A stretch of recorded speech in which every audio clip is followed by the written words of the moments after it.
Carl Jung, one of the most enigmatic psychologists of the 20th century, often wrote in private about matters that never made it into his published work, not because they lacked importance, but because their implications were too unsettling.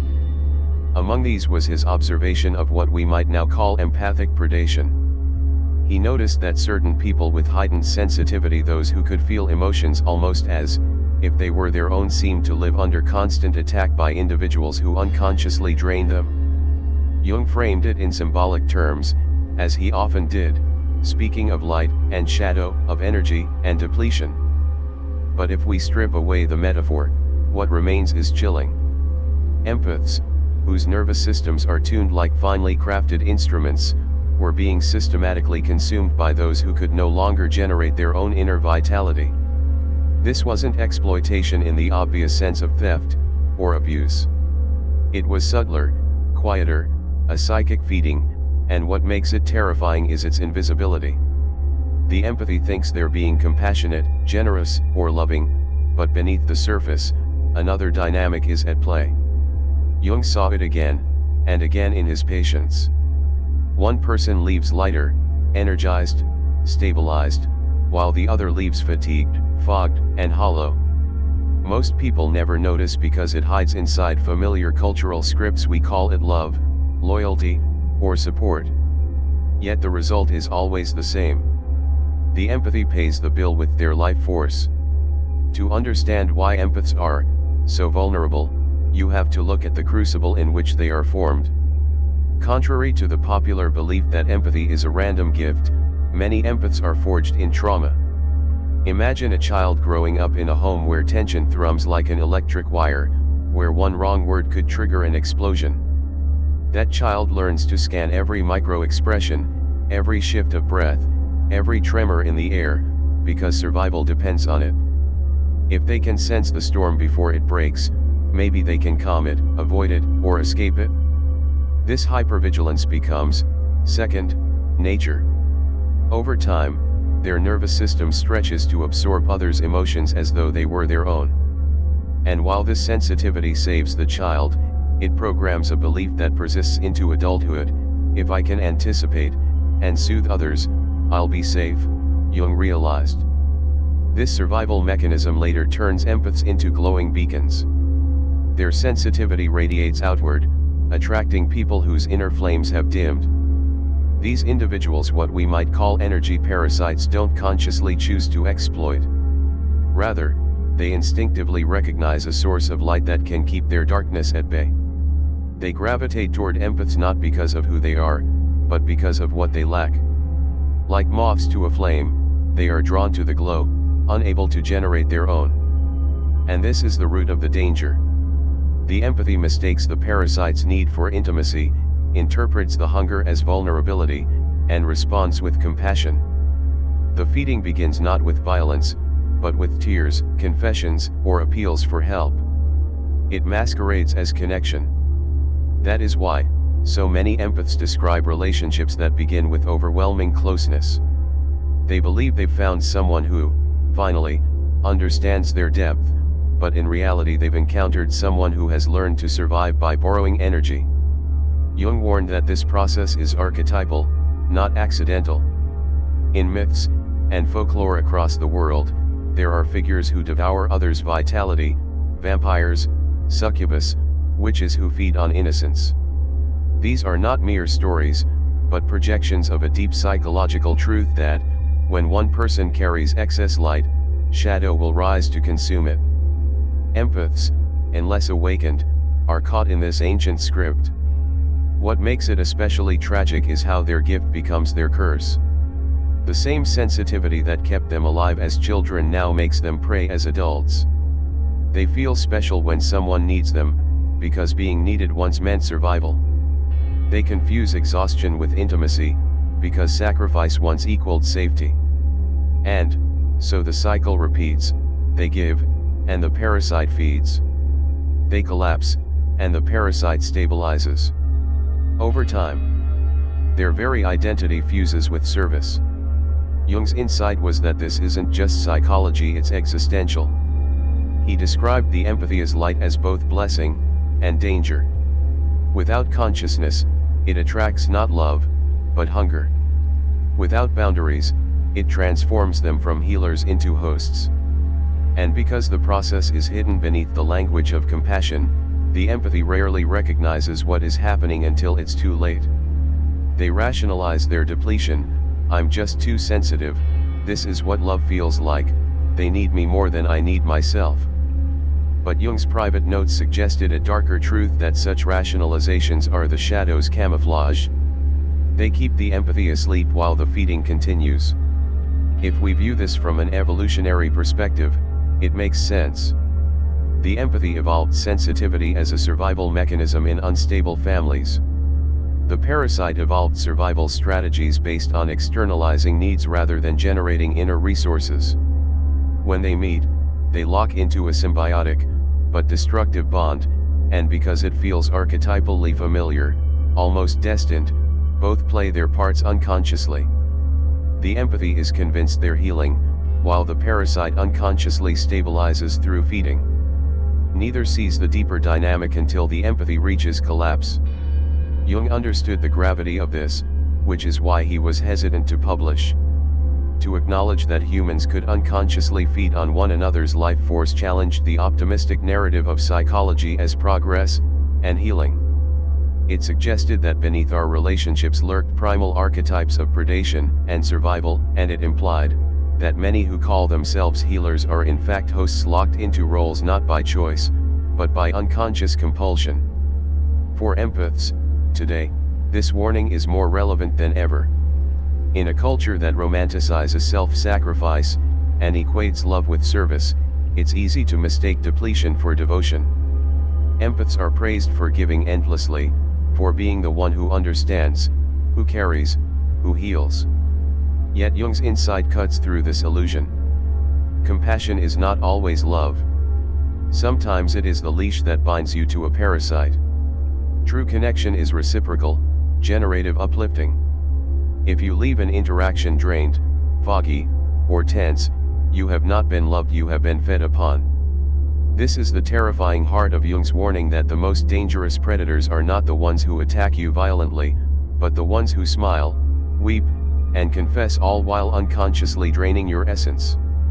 And until you learn to see this, your light will forever be at risk of becoming someone else's survival fuel.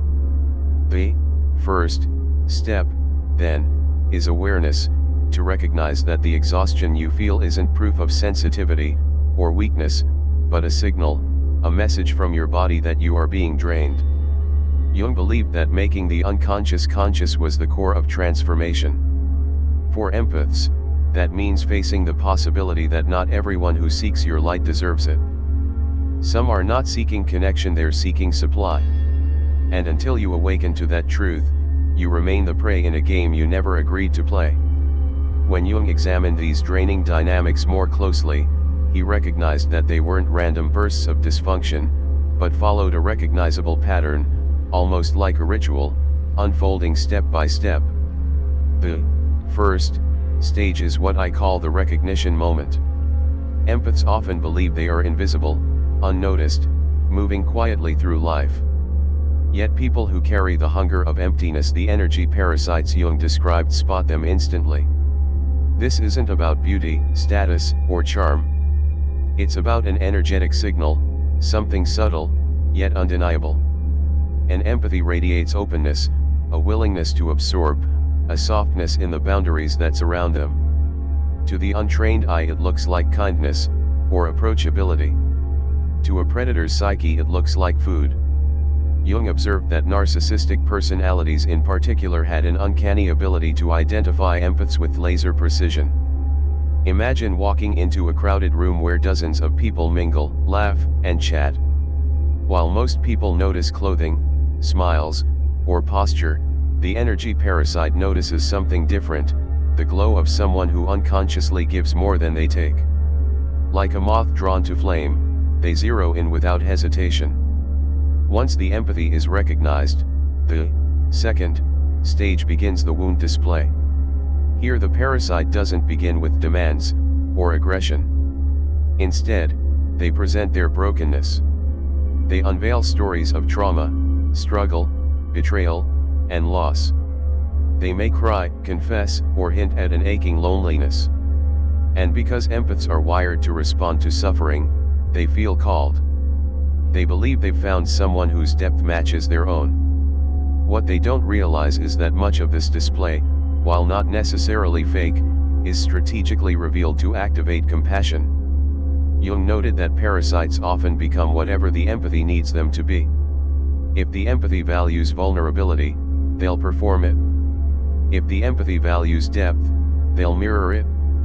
The performance hides the inner emptiness, the lack of self-sustaining flame that drives the feeding instinct. The third stage is empathy activation, where the hook sets. The empathy, now emotionally invested, begins offering more and more energy, listening late into the night, rescuing from crises, becoming the emotional regulator. The parasite escalates with endless dramas, ensuring the empathy stays engaged. This stage feels intoxicating to the empathy. They feel chosen, special, irreplaceable, the one who can understand what no one else can. But Jung's clinical notes show the dark reality. This is not intimacy, but extraction. The empathy is not love, they're being harvested. Every ounce of emotional labor becomes fuel for someone else's survival. And then comes the fourth stage, depletion, normalization. This is the most sinister because it rewires beliefs. Here the parasite convinces the moth exhaustion is proof of love, that feeling drained is what deep bonds require, that emotional overwhelm is simply the cost of deep connection. The empathy starts to believe that collapse is devotion, that sacrifice is intimacy. Jung recognized that once the stage takes root, the empathy's sense of reality is inverted. What should be a warning becomes interpreted as confirmation. It is here that the archetype of the wounded healer locks hands with its shadow twin, the devourer. The empathy, desperate to mend what is broken, becomes the endless provider. The devourer, desperate to fill their emptiness, consumes without limit. Together they form a bond that feels mythic, fated, destined, but is in truth parasitic. Jung often warned that archetypes are not metaphors, but living psychic forces. They compel behavior with a power that feels divine, or inevitable. To be caught in this archetype is to feel as if you're acting out a sacred drama, one in which your suffering has meaning. But Jung's warning was that archetypes enslave as much as they inspire. The empathy as shadow, he argued, is not cruelty, indifference, or malice. It is addiction, the unconscious need to be needed.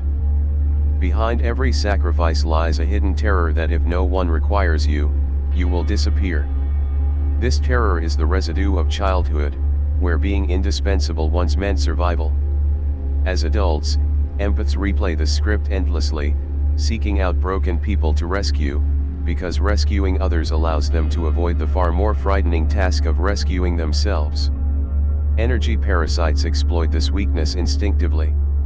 They don't need a manual.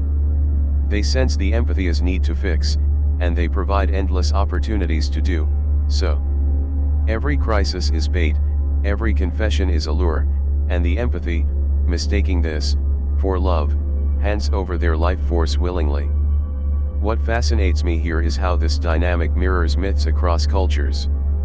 Think of Prometheus stealing fire for humanity, and being punished eternally. Think of Chiron, the wounded healer who could heal others, but never himself. These aren't just stories, they are mirrors of the empathy's fate, to give endlessly until nothing remains. Jung believed these myths survive because they capture archetypal truths embedded in our collective psyche. The empathy who gives without boundaries is not unique, they are simply another actor in a story older than memory. To escape requires recognizing the script itself. Without that awareness, the empathy believes they are making free choices, when in fact they are acting out the compulsion of the shadow. The tragedy is that the more they give, the more their identity fuses with giving. They become convinced their only worth lies in what they provide. And when collapse comes, when they are too drained to continue, they feel not relieved, but worthless, as though their very existence has lost meaning. Jung described this as the empathy's imprisonment, the gilded cage of compassion. What appears noble is in fact enslavement, and unless they awaken, the cycle will continue, stage after stage, until their light is consumed completely. This is why Jung's private warning remains so potent. He wasn't merely describing toxic relationships, or manipulative personalities. He was naming an archetypal pattern that operates beneath the surface of human connection, binding healer and devourer in a dance of survival. To the empathy it feels like destiny. To the parasite it feels like nourishment. To the observer it looks like love, but in truth it is the shadow feeding on the light. And the only way out is consciousness recognizing that not every wound deserves healing, not every broken soul deserves your flame, and not every cry for help is a call for love. Sometimes it is simply hunger.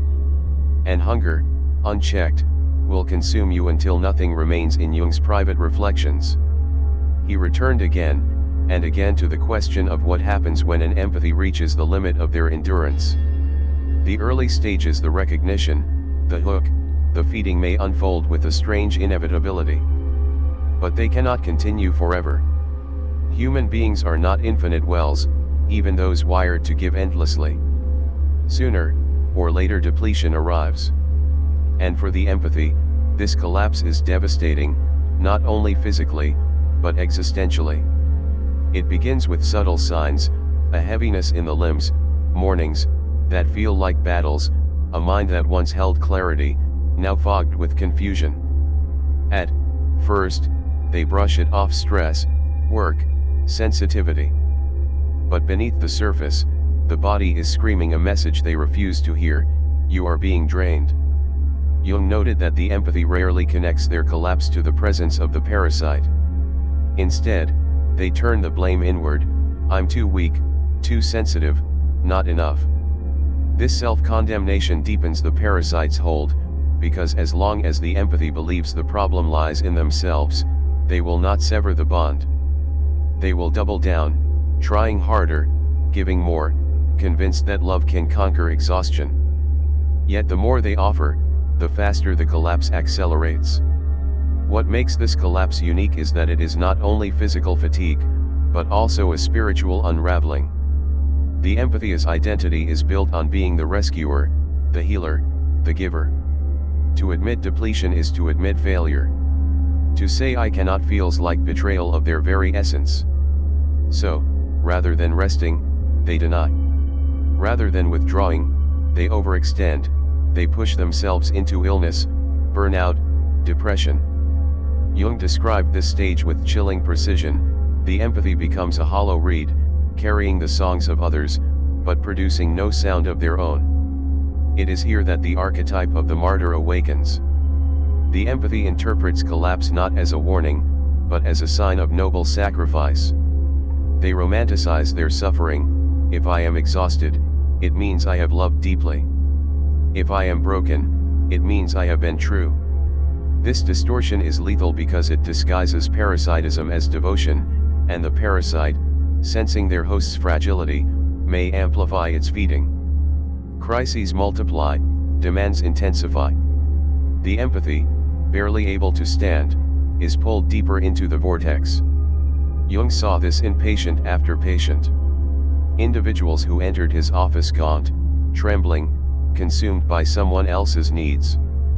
They no longer knew where their identity ended, and the parasites began. Their dreams were filled with symbols of drowning, suffocation, consumption, images of being swallowed alive. And, yet, when asked to imagine life without the other, they recoiled in terror because, without being needed, they feared they would vanish into nothingness. This is the empathy's paradox. The very bond that destroys them is also the source of their identity. To sever it feels like death. So they choose a slower death instead, burning out, quietly, collapsing inward, feeding others until they disappear. Jung argued that this stage exposes the empathy's deepest wound, the terror of abandonment. Beneath the giving, beneath the compassion, beneath the sensitivity, lies a child who once learned that survival depended on being indispensable. If they stopped soothing, disaster followed. If they stopped rescuing, love vanished. This child still lives within the adult empathy, whispering that collapse is safer than rejection. And so they endure depletion rather than risk loss. But the body cannot endure endlessly. At some point the collapse becomes total. Illness strikes, autoimmune conditions, chronic fatigue, anxiety that paralyzes, relationships fracture, as even the parasite eventually tires of a host who can no longer provide. The empathy is left alone, emptied, bewildered. It is a dark night of the soul in its purest form. Jung suggested that this collapse, as devastating as it is, also holds the seeds of transformation. For in the ashes of depletion, the empathy faces the one truth they have spent their lives avoiding: no amount of giving will ever fill the void in another, no amount of sacrifice will earn unconditional love, and no external validation can substitute for self-acceptance. It is a brutal revelation, one that shatters the archetypal illusion. Yet it is only here, in the hollow silence of collapse, that awakening becomes possible. Jung warned that many never reach this stage. Some empaths die in their role, never questioning, convinced until their last breath that exhaustion was proof of love. Others collapse, but return to the same pattern, finding another parasite to feed, repeating the cycle endlessly. But a rare few awaken. They use collapse as a mirror. Finally, seeing the truth of their pattern, they recognize that the energy they have been giving away so freely was never infinite, but sacred, something to be guarded, not exploited. For these few, the collapse is not the end, but the threshold. It is here that the empathy begins to wrestle with their shadow, the unconscious addiction to being needed. Jung saw this shadow confrontation as terrifying, but necessary. To admit that one's compassion was also compulsion, that one's love was also survival strategy, feels like self-betrayal. But only by facing this truth can the empathy begin to reclaim their energy. Only by admitting I was feeding others to avoid feeding myself can they begin to heal. This awakening does not erase collapse. The body still aches, the mind still reels, the spirit still trembles, but it marks the first step towards sovereignty. It is the beginning of recognizing that true love does not drain, that true compassion uplifts rather than depletes, and that survival no longer requires self-erasure. Jung emphasized that this moment is not redemption, but confrontation. It is the empathy staring into the abyss of their own emptiness, and realizing that they alone must fill it. No parasite, no relationship, no act of service can do it for them. And while this realization feels like death, it is in fact the seed of rebirth, for in the silence of collapse, the empathy hears, for the first time, the faint whisper of their own soul calling them home. When the empathy rises from collapse, they do not return to the person they once were. Something has shifted, something irreversible, like a door that once opened only outward, but now swings both ways. Jung described this shift as the moment when unconscious empathy begins to dissolve, and conscious discernment takes root. What once felt like compulsion, the need to heal, to absorb, to sacrifice, now begins to feel optional. And this simple shift from I must to I choose marks the beginning of sovereignty. But awakening is never simple, or serene. It often begins with anger. The empathy, newly aware of the years spent feeding parasites, feels betrayed, furious at the manipulation they endured, furious at themselves for allowing it. This anger is healthy, for it signals the reclaiming of power. Yet if left unchecked, it can harden into bitterness, leading the empathy to confuse walls with boundaries. Jung warned of this trap: to overcorrect by withdrawing from everyone, labeling all connection as dangerous, treating sensitivity as weakness to be buried. This, he argued, is not awakening, but another form of bondage, the bondage of cynicism. True sovereignty requires more subtlety. It requires learning to discern without closing, to feel without absorbing, to give without depleting. The boundary is not a fortress wall, but a permeable membrane allowing love in while keeping parasitism out. And to master this art, the empathy must confront their shadow again, the unconscious need to be needed. Awakening means recognizing that your worth does not depend on your utility to others. You are not loved because you heal. You are not valued because you give. You are not safe because you sacrifice. You are loved simply because you exist. For the empathy, this truth feels almost blasphemous. Their whole life has been oriented around service.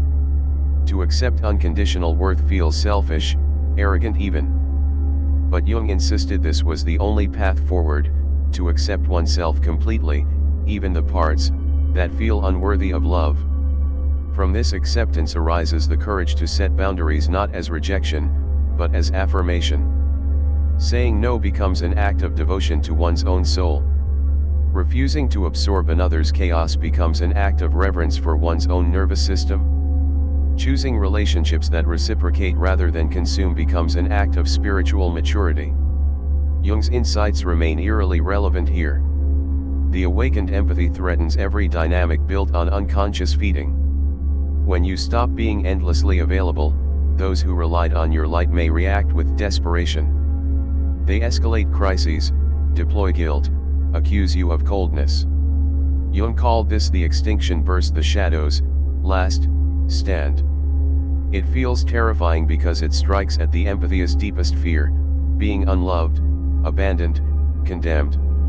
Yet it is in this crucible that sovereignty is forged. Every no uttered in this storm strengthens the empathy's core. Each guilt trip resisted becomes proof that love can exist without depletion. And slowly the parasite's grip loosens. Not because they have changed, but because you have. You are no longer prey, you are no longer a host, you are no longer a hollow reed carrying someone else's music. You have become your own instrument again. But awakening does not end with defense. It blossoms into radiance. Once the empathy learns to guard their energy, they discover they have more of it, not less. Creativity flourishes, vitality returns, joy emerges. They begin to attract people who are not drawn to their wounds, but to their wholeness. These relationships feel unfamiliar, at first, almost suspicious. There is no constant crisis, no endless drama, no draining intensity. Instead there is reciprocity, ease, laughter, depth without depletion. The empathy used to equating exhaustion with love may doubt these bonds at first. It feels too easy, they think, where is the suffering? But this, Jung argued, is the great revelation. Love is not supposed to feel like drowning. Compassion is not supposed to feel like death. Connection is not supposed to cost your soul. In the awakened state, empathy becomes a tool of discernment. The sovereign empathy can sense the difference between authentic emotion and performed pain, between genuine vulnerability and strategic manipulation. They can sit with another's grief without mistaking it for their own. They can offer compassion without offering themselves as a sacrificial lamb. They can love without losing. And in this mastery, their gift, finally, becomes what it was always meant to be, not a survival mechanism, not a curse, but a superpower. Jung might say that the empathy has individuated the process of becoming who they truly are, rather than who the world demanded they be. No longer the perpetual rescuer, no longer the unconscious healer, no longer the martyr. Now they are whole, sovereign, radiant. And with this wholeness comes a final challenge, the courage to disappoint. For not everyone will celebrate your awakening. Those who once fed on your light may vilify you. Family members may accuse you of betrayal, old friends may fall away. Even society, which often glorifies the self-sacrificing healer, may brand you as selfish, but sovereignty demands this risk. Jung's final warning was clear: once you awaken, you cannot go back. You cannot unsee the feeding patterns. You cannot return to unconscious empathy. You cannot unknow your own worth. To try would be to betray yourself more deeply than any parasite ever did. So the empathy must stand firm, even if it means walking alone for a time. They must learn to value quality over quantity, authenticity over approval, sovereignty over survival.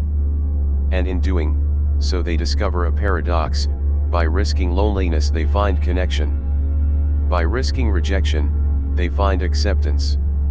By risking the loss of their role, they find their soul. This is the ultimate awakening, the realization that your light was never meant to be consumed. It was meant to illuminate your own path, and, by shining freely, inspire others to ignite their own. Jung wrote that the greatest problems of life are not solved, but outgrown. The empathist journey is proof. You cannot fix the parasite, you cannot heal them by giving yourself away. You cannot end their hunger with your sacrifice. But you can outgrow the pattern, you can claim sovereignty, you can become more than prey. And in that growth the feeding stops, not because the world has changed, but because you have. The awakened. Empathy is no longer a victim of their gift, but a master of it, no longer hunted, but sovereign, no longer drained, but radiant. This is the war for the soul, and this is victory.